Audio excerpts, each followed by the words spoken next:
Smart meter बसवल्यानंतर वीज बिलामध्ये अचानक मोठी वाढ झाल्याच्या तक्रारी सध्या अनेक ठिकाणाहून समोर येत आहेत। नागपूरमधील भावनानगर परिसरात राहणारे धीरेंद्र बनोदे यांनी केलेली तक्रार सध्या चर्चेचा विषय ठरत आहे। पहिले 4-5-6 महिने तर जे बिजलीचा बिल आहे ते म्हणजे युनिट 147, 143, 149 म्हणजे 150, 140 ते 160च्या जवळपासच येत होता। आम्ही त्यांच्याकडे म्हणजे गेलो त्यांना समजवायला, तर ते म्हणे नाही हमारे मीटर बरोबर आहे बोले, और आपको बिजली का बिल भरना पडेगा। म्हणजे आम्हाला 2 महिन्याच्याच बिजलीचं बिल जवळपास 1,07,000-8,000 रुपये जवळपास आलेलं आहे। तर आम्ही आपलं घर चालवणार की हे यांच्या MSEBीलाच पैसे देणार?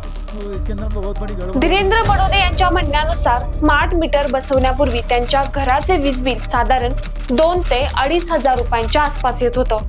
मात्र स्मार्ट मीटर बसवल्यानंतर अचानक बिलामध्ये एवढी मोठी वाढ झाली आणि एका महिन्याचे बिल तब्बल 70,000 रुपयांवरती पोहोचलं। वापर पूर्वीसारखाच असताना देखील एवढी मोठी वाढ झालीच कशी, असा सवाल सध्या उपस्थित केला जातोय। ही केवळ एका ग्राहकाची समस्या नसून नागपूरसह राज्यातील विविध भागांमध्ये स्मार्ट मीटरच्या बिलाबाबत ग्राहकांकडून तक्रारी केल्या जात आहेत। काही ग्राहकांनी कमी वापर असूनही बिल वाढल्याचा दावा केला आहे, तर काहींनी सोलर यंत्रणा बसवलेली असताना देखील बिलामध्ये अपेक्षित घट न झाल्याची नाराजगी व्यक्त केली आहे। जेव्हा काँग्रेस होतं तेव्हा चुलीपासून तर गॅस पर्यंत आणलेलं होतं, ह्या लोकांनी गॅस मधून चुलीत, तसंच ही परिस्थिती केली आता क्या स्मार्ट आहे म्हणायचं। आता एखाद्याला गरजच नाही स्मार्ट व्हायची तर तुम्ही स्मार्ट करणार आहे का? स्मार्टच्या नावाखाली तुम्ही गरीब जनतेला लुटणार आहे का? 1200-1300 रुपये यायचा, आज 12,400 रुपये बिल आला ना।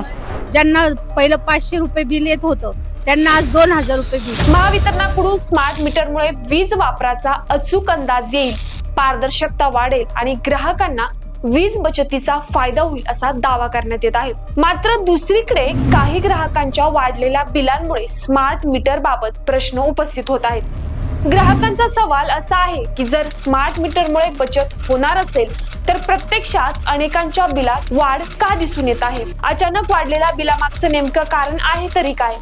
मीटरमध्ये तांत्रिक अडचण आहे का? रीडिंग मध्ये काही त्रुटी आहेत का, की वापराच्या पद्धतीमध्ये काही बदल झाला आहे? याची स्पष्ट माहिती ग्राहकांना मिळणं अत्यंत गरजेचं आहे। दरम्यान अशा तक्रारी आल्यानंतर महावितरणाकडून मीटर तपासणी आणि बिल पडताळणी केली जात असल्याचं देखील सांगण्यात येत आहे। ग्राहकांनी देखील केवळ अफवांवर विश्वास न ठेवता अधिकृत तक्रार नोंदवून मीटरची तपासणी करून घ्यावी असं आवाहन करण्यात येत आहे। मात्र वाढत्या तक्रारीमुळे एक प्रश्न नक्कीच निर्माण झाला आहे, स्मार्ट मीटर खरोखरच ग्राहकांसाठी फायदेशीर ठरत आहे की काही ठिकाणी त्याच्या अंमलबजावणीत समस्या निर्माण होत आहेत? ग्राहकांना योग्य स्पष्टीकरण, पारदर्शक माहिती आणि वाढलेल्या बिलाचे समाधानकारक कारण मिळणे ही सध्या सर्वात मोठी मागणी आहे।